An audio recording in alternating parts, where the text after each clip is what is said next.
Top most important structures जो advance अंग्रेजी बोलने के लिए काफी जरूरी है, जैसे डू फॉर अदर वर्ड चलेगा, एक्वेंटेड विद परिचित होना, लेट्स से दैट चलो मान लेते हैं, मस्ट हैव V3 जरूर होगा, इज यूज्ड टू करते हैं, हैड बेटर अच्छा रहेगा, इन द हैबिट ऑफ आदत है, यूज्ड टू V1 करते थे। इन सभी शब्दों का आज की इस वीडियो में प्रयोग सीखेंगे जो फर्राटेदार अंग्रेजी बोलने के लिए बहुत ही आवश्यक है। तो पहला यूज है डू फॉर अदर वर्ड, मतलब चलेगा। अब इसका प्रयोग करते हैं subject will do plus for plus other word. अब यहाँ पर जो ये सब्जेक्ट है इसे आप किसी नाउन से डिफाइन कर सकते हैं। इसे चाय मेरे लिए चलेगा। इससे किसी ने कहा कि आप चाय पियोगे, तो मैंने कहा चाय मेरे लिए चलेगा लेकिन कॉफी में नहीं पीता, तो बोलेंगे T will do for me, T will do for me, चाय मेरे लिए चलेगा। इसका स्ट्रक्चर देखिए, सबसे पहले नाउन जो कि टी हो जाएगा, इसके बाद विल डू फॉर, ये तो सभी सेंटेंस में आएगा। इसके बाद अदर वर्ड में यहाँ पर है, यहाँ पर कोई प्रोनाउन भी आ सकता है, यहाँ पर कोई नाउन भी आ सकता है। ये कपड़े मेरे भाई के लिए चलेगा। जिससे मैं कपड़ा खरीदने के लिए गया था, मैं अपने के लिए देख रहा था लेकिन मुझे पसंद नहीं आया, तो मैंने सोचा कि ये मेरे भाई के लिए चलेगा, ये कपड़े मेरे भाई के लिए चलेगा, मतलब ये उसके लिए फिट होगा। तो these clothes will do for my brother, तो इससे आप प्रयोग कर सकते हैं जब आप कोई काम बोलते हैं ना कि ये चलेगा, ये ठीक रहेगा, उसमें आप प्रयोग करते हैं।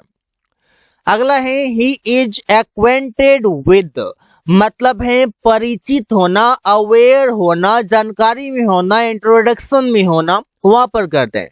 मैं तुम्हारे दोस्त से परिचित हूँ, मतलब उससे अवेयर हूँ। I am acquainted with your friends, मैं तुम्हारे दोस्त से परिचित हूँ। यहाँ पर जो विद है, विद के बाद कोई यहाँ पर नाउन का प्रयोग आप कर सकते हैं। वे लोग इस मामले से परिचित है, मतलब ये जो मामला है, ये जो इशू है, ये जो मैटर है, ये जो कॉन्सेप्ट है, जो भी चीज है वो इससे परिचित है। They are acquainted with this matter, यहाँ पर एक्वेंटेड विद का प्रयोग आप करेंगे परिचित होने के लिए। प्रिया इस काम से परिचित है, Priya is acquainted with this work, यहाँ पर परिचित होने के लिए आप एक्वेंटेड विद का प्रयोग कर रहे हैं। आप चाहें तो अवेयर का भी प्रयोग कर सकते हैं, नो डाउट। हम लोग रवि से परिचित हैं, we are acquainted with Ravi, तो हम लोग, तुम लोग, वे लोग, कुछ भी, कोई भी हो, परिचित होने के लिए किसी भी चीजों से, किसी भी पर्सन से वहां पर प्रयोग आप कर सकते हैं। अगला शब्द है हैड बेटर, जो स्पोकन इंग्लिश में काफी ज्यादा प्रयोग होता है अच्छा रहेगा के लिए। इसे subject had better plus V1 plus object. अगर नेगेटिव सेंटेंस रहेगा तो हैड बेटर के बाद यहाँ पर नॉट आएगा, हैड बेटर नॉट। इससे अच्छा रहेगा तुम अंग्रेजी सीख लो, अच्छे जॉब मिल जाएंगे, अच्छा अंग्रेजी समझने लगोगे तो बहुत सारे फायदे मिलेंगे। तो you had better learn English, तो हैड बेटर के बाद जो वर्ब आएगा वो V1 में आएगा। अच्छा रहेगा तुम वहां मत जाओ, you had better not go there. अच्छा रहेगा एक किताब पढ़ लो, अच्छा रहेगा एक बाइक खरीद लो, जहां पर आप सजेशन देते हैं कि अच्छा रहेगा ये कर लो, अच्छा रहेगा वो कर लो, अच्छा रहेगा तुम्हारे लिए ये काम करना, तो अलग अलग तरीके से आप बोल सकते हैं, वहां पर हैड बेटर का प्रयोग करेंगे। अगला शब्द है इज यूज्ड टू, मीन्स किया करते हैं। अब किया करते हैं दैट मीन्स कि आप हैबिट की बात कर रहे हैं, आप एडिक्टेड की बात कर रहे हैं। तो कैसे होगा, subject HMR plus used two plus V4 plus object.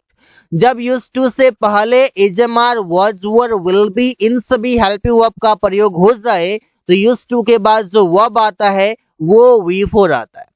वो अंग्रेजी बोला करती है, तो बोला करती है दैट मीन्स वो रोज बोलती है। तो यहाँ पर बोला करती है तो फीमेल है, तो ही के जगह पर आप सी प्रयोग करेंगे। She is used to speaking English, वो अंग्रेजी बोला करती है। अब इससे आप दूसरे तरीके से कैसे बोल सकते हैं, तो आप अलग तरीके से हैबिट शब्द का भी प्रयोग करेंगे, आगे चल के वो भी सीखते हैं। रवि किताब पढ़ा करता है, Ravi is used to reading the book. तो कोई काम किया करता है, कोई काम किया करता है, जैसे कि किताब पढ़ा करता है, वो स्कूल जाया करता है, वे लोग रोज टहलने जाया करता है। तो अलग अलग तरीके से आप बता सकते हैं, लेकिन लास्ट में ऐसा लगे कि वो काम प्रेजेंट में हो रहा हो, जब प्रेजेंट में हो रहा हो तब तो आप वहां पर एचएमआर प्रयोग करेंगे, अदरवाइज आप एचएमआर का प्रयोग नहीं करेंगे। अगला है माइट हैव, मतलब कर लिया होगा, कोई काम कर लिया होगा, इससे subject might have plus V3 plus object. अब इसका प्रयोग करते कब है, सिचुएशन इसका क्या है, सिचुएशन यहाँ पर ये है कि जब बात किया जाता है पॉसिबिलिटी की, मतलब संभावना की, जब संभावना की बात किया जाता है तो वहां पर आप बात करते हैं माइट हैव के साथ V3 की कोई काम कर लिया होगा, इससे वो नाश्ता कर लिया होगा। अभी सुबह के बज गए हैं 9, तो 9 बजे तक वो नाश्ता कर लेता है, इसलिए संभावना है कि वो आज भी कर लिया होगा। He might have taken breakfast, might have के बाद जो वर्ब आएगा वो V3 में आएगा, टेक का टेकन है। वे लोग मैच जीत लिए होंगे, मतलब वे लोग मैच 12 बजे से खेल रहे हैं और अभी शाम के 4 बजे हो गए हैं, तो मतलब वे लोग मैच जीत लिए होंगे। तो they might have won the match, यहाँ पर वॉन भी V3 में प्रयोग हो रहा है। तो इससे आप सेंटेंस बना सकते हैं जहां पर कि कोई काम कर लिया होगा, वे लोग बाजार पहुंच गए होंगे, तुम लोग ये काम कर लिया होगा कल ही। तो अलग अलग तरीके से हम बोल सकते हैं कि कोई काम कर लिया होगा संभावना के तहत। अगला शब्द है मस्ट हैव, जो बताता है कि कोई काम जरूर किया होगा, दैट मीन्स वहां पर आप इम्फेसाइज करते हैं, जोर डालते हैं कि ये काम कर लिया होगा, कि आप बोल सकते हैं लगभग आप उसमें श्योर रहते हैं। इससे मस्ट हैव के साथ भी V3 का प्रयोग होगा, क्योंकि काम फिनिश हो चुका है। वो जरूर चला गया होगा, तो ही मस्ट हैव गॉन, कहां से, वहां से, तो वहां से के लिए अंग्रेजी हो जाएगा from there. He must have gone from there, वे लोग वो जरूर वहां से चला गया होगा। प्रिया जरूर वहां पहुंच गई होगी, तो प्रिया must have reached there, तो कोई काम कर ली होगी, इससे वे लोग खाना पका चुके होंगे। रमेश कार खरीद लिया होगा, तो कोई काम कर लिया होगा, लेकिन एम्फेसाइज करके जोर डाल के तब मस्ट हैव का प्रयोग करते हैं उसके साथ V3। अगला शब्द है इन द हैबिट ऑफ, मतलब का आदत है, जैसे शराब पीने का आदत है, स्मोकिंग करने का आदत है, या कुछ बैड हैबिट्स हैं, वो बताने के लिए आप इन द हैबिट ऑफ का प्रयोग करते हैं। Subject in the HMR plus in the habit of plus V4 plus subject, verb आएगा तो V4 में आएगा। इससे मुझे सुबह 4 बजे उठने का आदत है, I am in the habit of getting up at 4 AM। Ravi को शराब पीने का आदत है, Ravi is in the habit of drinking wine. किसी को स्मोकिंग का आदत है, किसी को गुड हैबिट्स भी हैं, बैड हैबिट्स भी हैं, दोनों आप बता सकते हैं, गुड हैबिट्स भी बता सकते हैं, बैड हैबिट्स भी बता सकते हैं, और जो आप काम रेगुलर करते हैं एक हैबिट के रूप में, उससे भी आप बता सकते हैं इन द हैबिट ऑफ से। तो इन द हैबिट ऑफ है आपका यूज टू है, इन सभी से एडिक्टेड टू है, इन सभी से आप आदत बताने का काम करते हैं। अगला है let's say that, that means चलो मान लेते हैं।